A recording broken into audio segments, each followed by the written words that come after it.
It's a weekday night in Shenzhen. The good citizens of the PRC have come to this park to get fitter, happier, and more productive. All under the watchful, approving gaze of Deng Xiaoping, the revered granddaddy of China's free market reforms. The scene tells you much of what you need to know about Shenzhen. It's China for sure, but it's also something different. It's a city of imports. Young, hardworking, smart, and often freer-thinking people. Plucked from all around the country. They've come here to toil during the day, improve themselves at night, and to get ahead.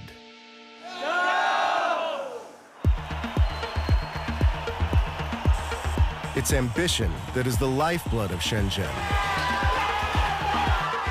It's factories, it's markets, it's startups, it's surging tech empires.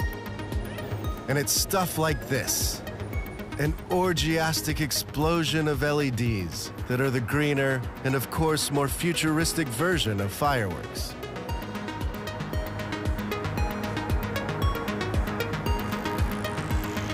Can your city do that? No, your city sure as shit can't.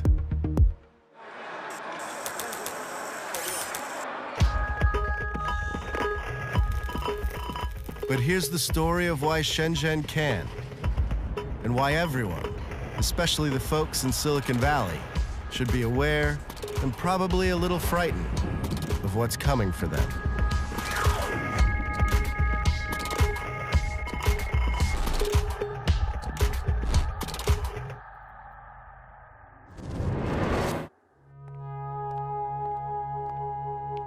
You get in the metal tube. Zoom up 115 floors at a ridiculous speed to the top of the Ping An skyscraper. Then you find a window and marvel at the sublime bigness of Shenzhen.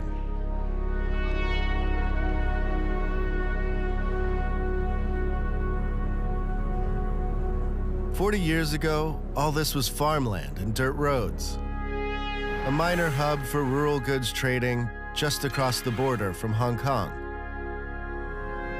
Now, it's the hot, steamy, frenetic home to 13 million people that just about everyone on Earth calls the Silicon Valley of China.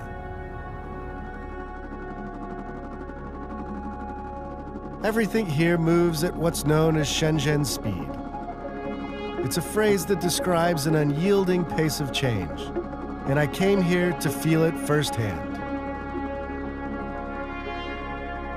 To do that, it's an Instagram pose with the cityscape, a quick scan for government spy drones, and then a car ride to see where just about everything we use gets made. You hear about factories in China all the time. Today, I'm lucky enough to actually go visit one that's located about an hour outside of the center of the city. They're gonna let us see what life is like inside one of these factories. There are grim factories. There are decent factories. And then there's this place, run by Grandson Electronic. It's safe to say this is not what I expected.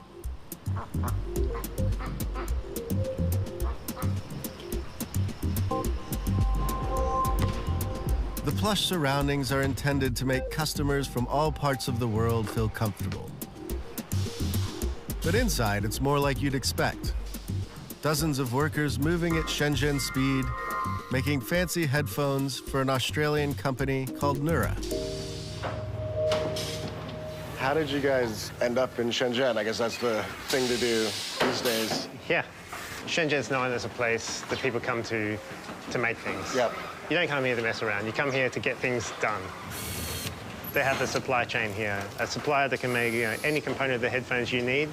And of course, there's the labor cost, which is not as cheap as it used to be, but still reasonable. The production line's been running at basically maximum capacity since we started. And yeah, we can do 500 a day normally. What are the little noises we hear in the background? You're hearing them make sure they assembled the speaker correctly. So that's like a test noise? Yeah, that's right. Okay. But what is life like for the people who make these wonderful toys? To get a taste of the factory experience, I joined the mad dash for lunch.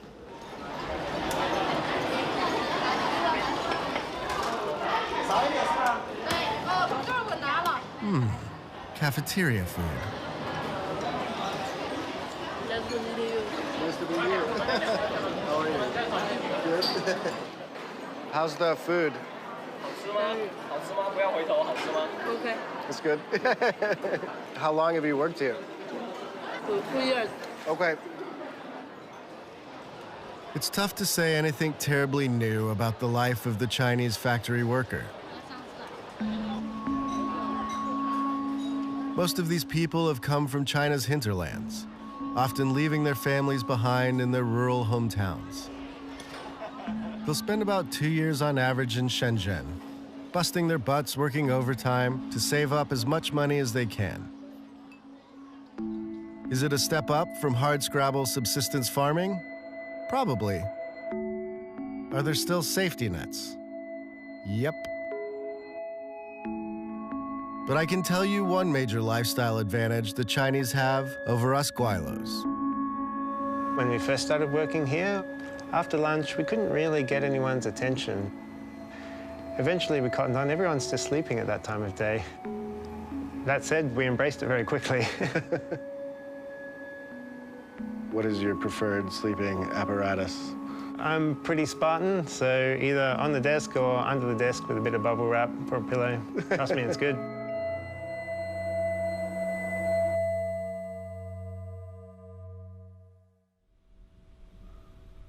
Luke is just one of many entrepreneurs who come to get their gear made in Shenzhen. There's a flourishing scene here for hardware startups that want to move fast and make things. Many of them can be found here at a startup incubator called Hacks. The idea here is simple. Help startups build a prototype, then connect them with factories that can start cranking out their products by the thousands. Take Jamie here, an affable chap who's part of a British startup called Carve. We make a digital ski coach. So effectively, it's like a insert you put into your ski boot, and it teaches you how to ski better. So you get like real-time feedback through headphones, like that was a bad turn, that was a bad turn, that was a better turn. You have one here, don't you? Yeah, let me show you. So yeah, these are motion sensors. Okay, so we have full that's spot on. motion sensing. Crazy. Like many startups here, Carve began life as a humble Kickstarter campaign. Now, just a couple of years later, they're pumping out 5,000 units of their product every month. Do you think you could have brought something like this to life in the UK if you'd have been accepted by an incubator there? Yeah, or now that you've been here, you've seen a new world, I guess? I think it kind of depends a little bit on how much of a shoestring you're on. Here in Shenzhen, it's so much cheaper. In many different categories, it's cheaper, like in the product development phase, to get different materials 3D printed or machined. You get it here for kind of half the cost and twice as fast. Yep. And sometimes 7 times as fast.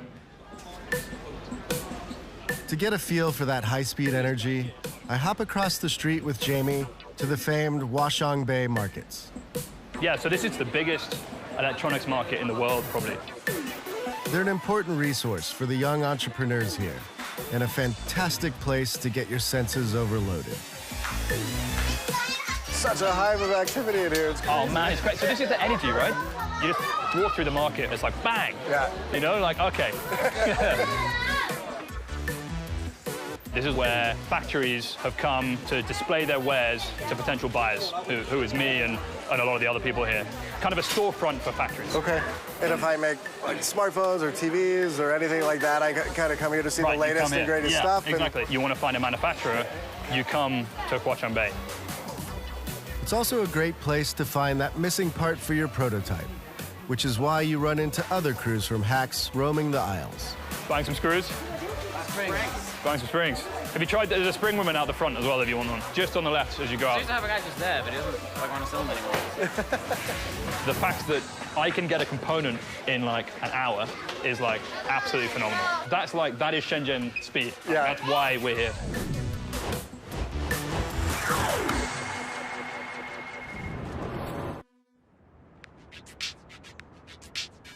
Here's how Shenzhen works. You put up a damn things are going well here skyscraper. And then you put up another one right next to it, because you can. And then to really drive the point home, you do all of this next to a metallurgic marvel of a stadium. We're talking about a boom town the likes of which the world has never seen before.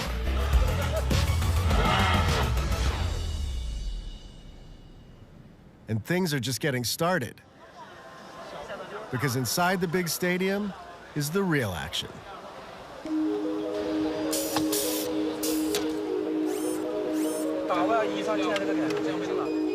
It's a scene of smarts, creativity, and hustle being collectively mainlined. It doesn't look pretty. It doesn't smell great. It might even be inhumane. But all of this is aimed at making China the dominant technology force of the future. And Silicon Valley should be very, very afraid. Welcome, friends, to RoboMasters.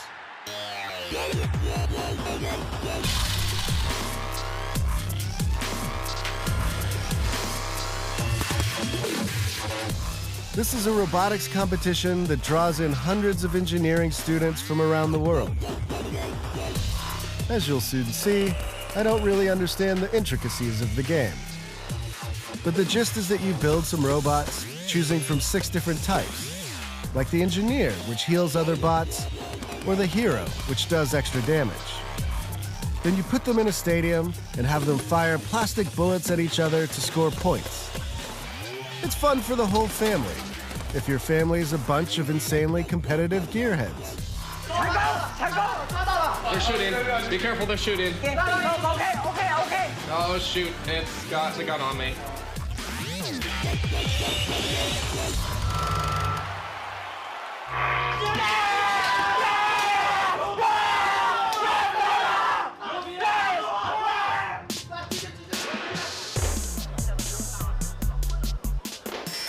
For contestants, this can be an intense experience. What's your life been like for the last week?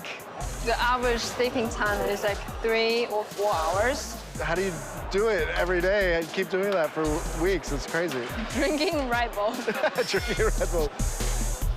Once these kids arrive for the competition, they basically don't leave the stadium for 2 weeks. And fighting robot battle after robot battle takes its toll. When was the last time you had something to eat? Yesterday. So you haven't eaten today? No.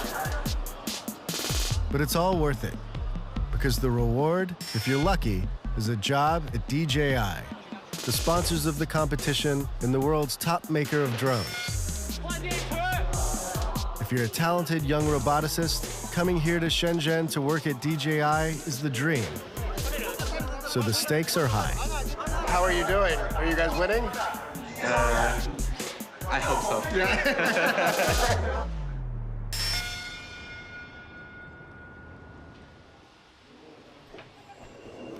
There are plenty of Chinese tech companies that produce nothing but cheap knockoffs. DJI is not one of them. The company was started in 2006 by a college student named Frank Wang. He made components for drone hobbyists and then decided to go ahead and make a full-on drone empire.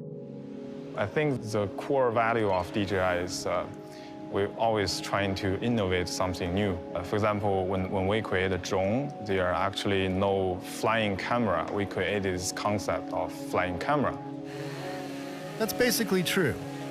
DJI's first runaway hit, the Phantom, brought camera drones to the masses for the first time in 2012. Since then, they've made bigger drones, smaller drones, teeny tiny drones, and some specialty ones, like this crop dusting drone.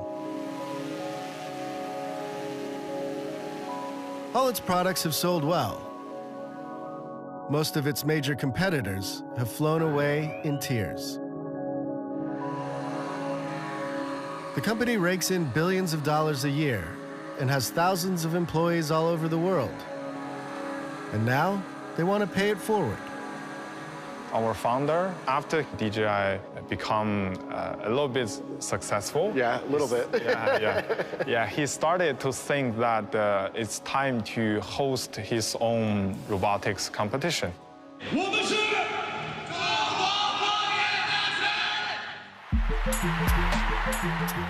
We want engineers to be recognized as superstars. And this competition, we hope it become very popular and the people and being inspired by these engineers. It's not just the competition itself. There's also a RoboMasters documentary, a RoboMasters reality show, and even a RoboMasters anime. With this media blitz, DJI hopes to foster a new generation of innovative engineers who can then join the drone empire and make it even stronger. Or maybe start the next DJI.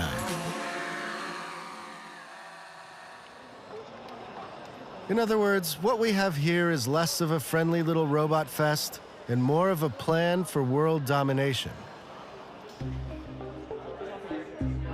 Looks like it's up to me to sabotage this thing. Does that make me seem scarier? A little bit. I've managed to infiltrate this team from Zhejiang University. This is almost too easy. We're going up against the University of Washington.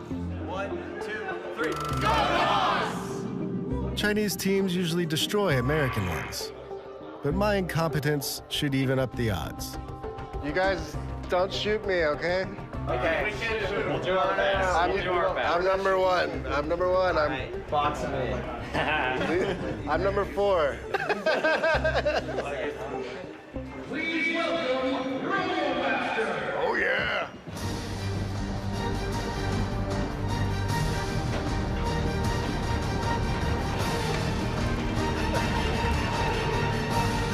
Ah, it's amazing.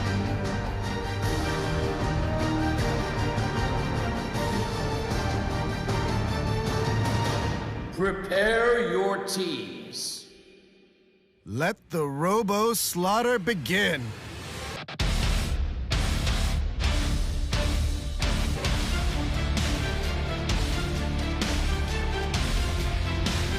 And what am I gonna try to do?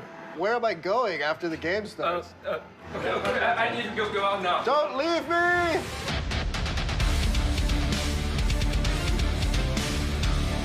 Are we red or blue?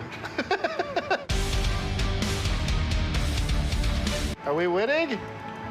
How come nobody's talking?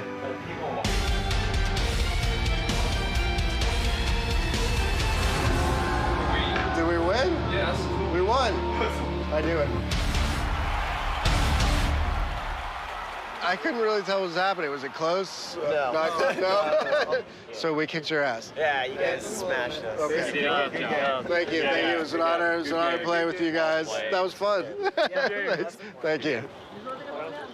I'm sorry, America. I tried.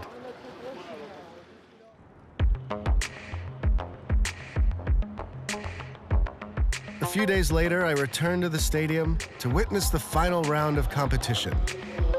It's South China University of Technology versus China's Northeastern University. The winners will take home tens of thousands of dollars, the respect of their fellow nerds, and most likely a job offer from DJI or another up-and-coming company.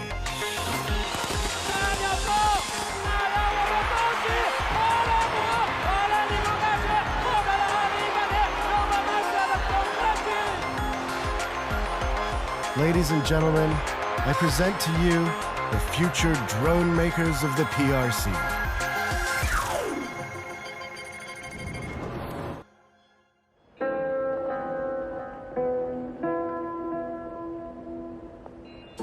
There's no disputing that Shenzhen has become one of the most important places in the world of tech. Nowhere else has quite as potent a combination of tech know-how, cheap manufacturing costs, and sheer speed. But it goes further than that. Living in Shenzhen is in many ways like living in the future, and not necessarily a utopian future. More like the other kind. Consider Zowie. Zowie operates a factory much like any other in Shenzhen. They make cheap smartphones and other electronics. Like other top manufacturers, they've built a complex where workers can live right beside the factory line, work around the clock for a couple of years, and hopefully buy a better life for their families back home. The factories here are clean, and the work is precise. But things are changing quickly, in a way that does not favor the common man and woman. All the rest of these lines are staffed by about 80 people, but right here there's new machines coming online that are going to build a smartphone end-to-end completely by robots. The end goal of something like this is to get the quality of the products higher, to bring costs down from less labor, and ultimately to keep China as the manufacturing hub of the world and fend off low-price competition from places like Southeast Asia. The factory of the future looks like this. It's a closed-off loop where robots pass components among each other and finished products pop out at the end. All those workers have been replaced by one lonely final inspector.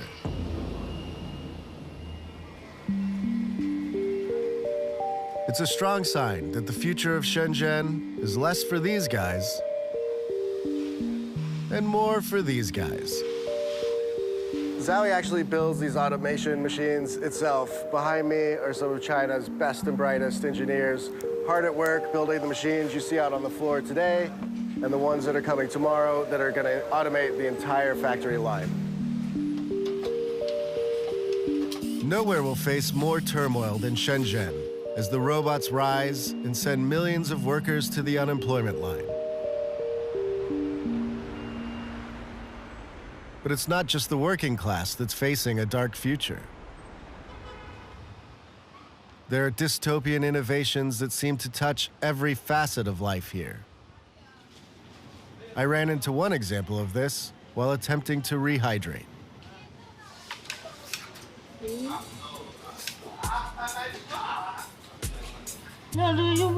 No? Can I use this? No? Okay.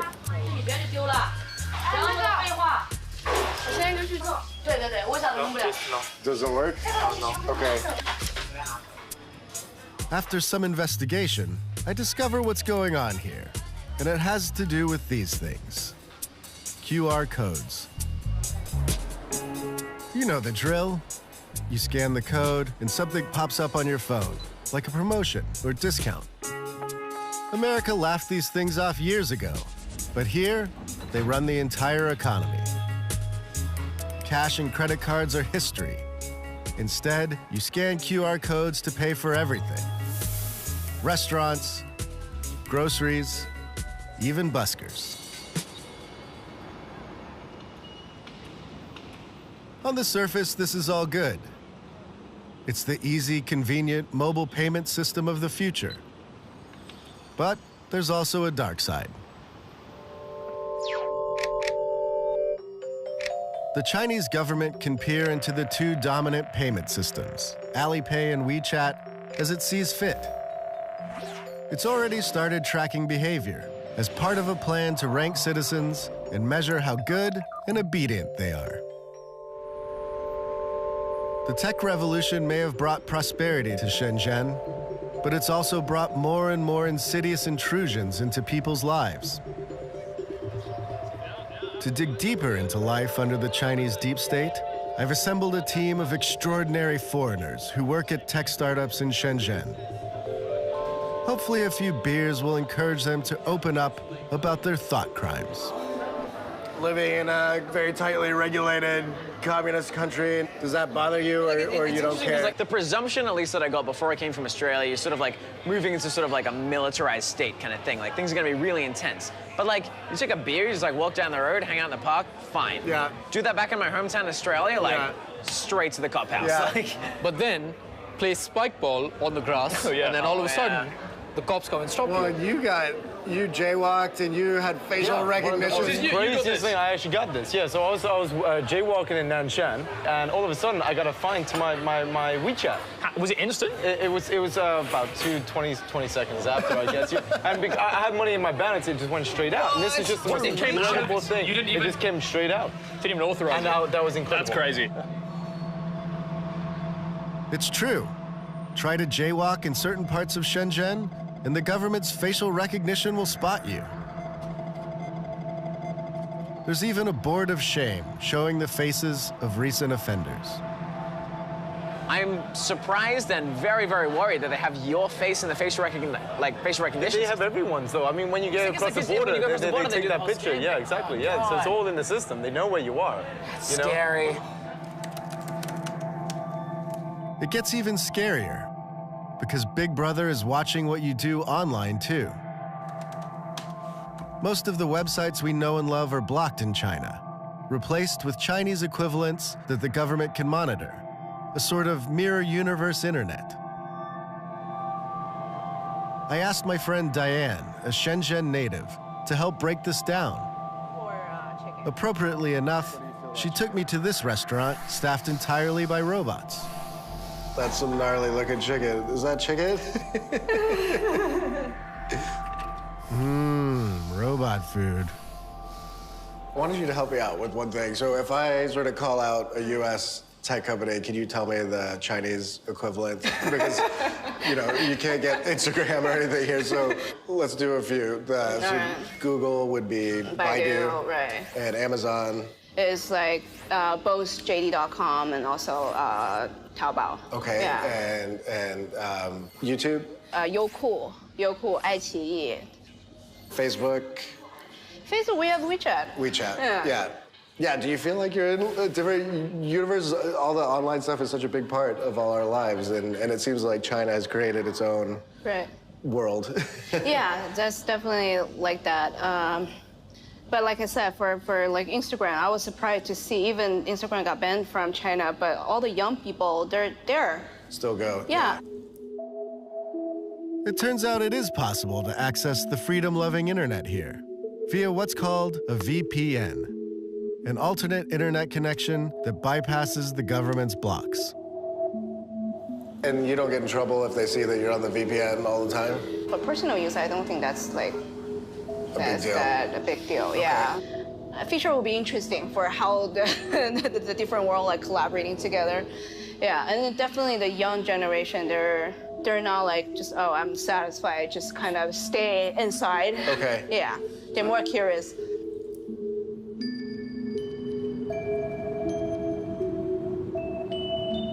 I came to Shenzhen hoping to find some kind of ground truth, a clear picture of what China's growing tech prowess will mean for the rest of us. Honestly, though, I'm as confused as ever.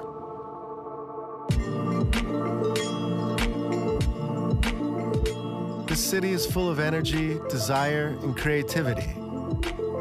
But exactly how those traits are channeled in the years ahead remains an open question.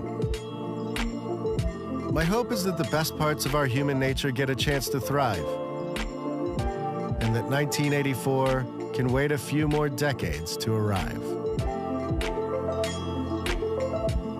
And on that note, I leave you with this dashboard dog, because it's obviously good and pure and very happy.